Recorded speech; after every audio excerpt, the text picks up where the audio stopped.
DPRD Kabupaten Banyuwangi kembali gelar rapat paripurna. Agenda ini merupakan rapat dengar jawaban Bupati terhadap pandangan umum fraksi atas diajukannya Raperda APBD tahun 2025. Rapat paripurna jawaban PU fraksi DPRD Banyuwangi yang berlangsung pada Senin 4 November 2024 ini dipimpin Wakil Ketua DPRD Hajah Siti Mafroh Hatin Nikmah dan diikuti anggota Dewan dari lintas fraksi.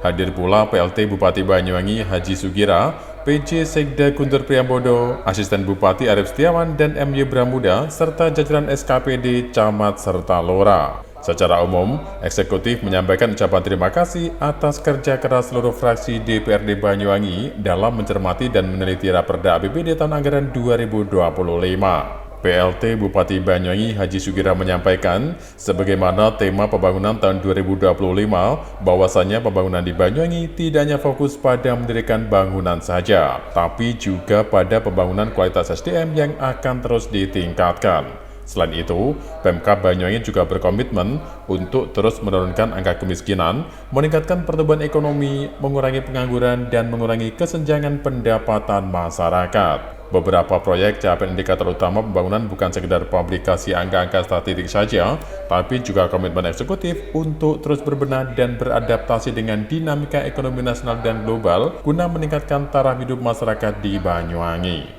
Beberapa proyek indikator utama pembangunan tentunya sudah didasarkan pada tren capaian indikator pembangunan di Banyuwangi dari tahun-tahun sebelumnya.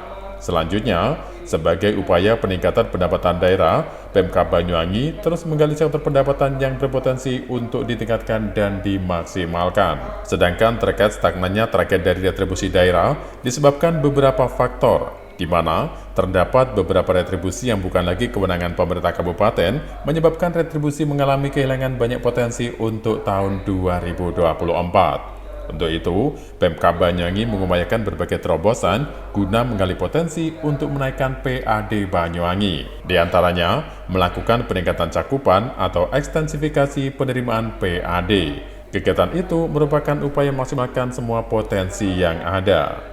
Di sisi lain, tiga hal yang menjadi perhatian Pemkab antara lain melakukan pendataan aktif menambah objek dan subjek retribusi, mengoptimalkan aset daerah yang belum tersentuh, dan melakukan digitalisasi baik dari sisi pendataan, penetapan, pengawasan, serta dalam pembayarannya. Tidak hanya itu, eksekutif juga melakukan kerjasama dengan Kejaksaan Negeri Banyuwangi untuk melakukan penagihan serta pemeriksaan pendapatan anggaran daerah.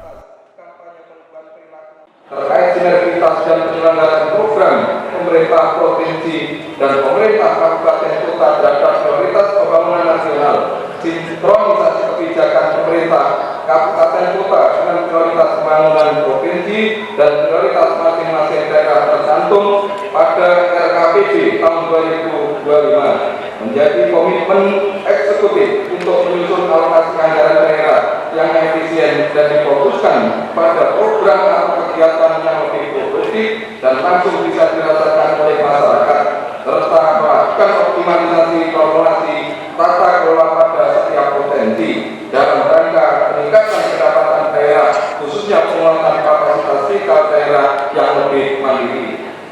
Dapat kami jelaskan upaya yang telah dilakukan dapat disimpulkan bahwa penyelesaian PT Prabasti dan PT PBS harus melalui mekanisme rapat umum pemegang saham luar biasa sebagaimana diatur dalam Undang-Undang Nomor 40 Tahun 2007 tentang perseroan terbatas. Hubungan dengan penyelenggaraan RUP SLB, eksekutif saat ini sedang berdiskusi intensif dengan pemegang saham lainnya, mengingat kedua perseroan terbatas tersebut tidak lagi memiliki komisaris dan direksi.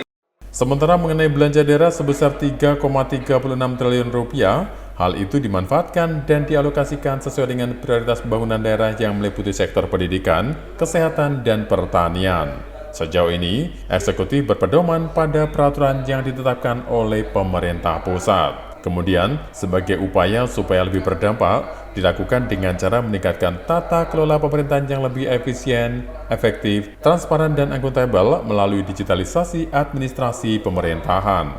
Digitalisasi pelayanan publik dan peningkatan kapasitas SDM operator yang lebih profesional dan berbudaya kerja berakhlak juga akan dilakukan, termasuk memperkuat sistem kerja yang sinergi, kolaboratif, dan inovatif.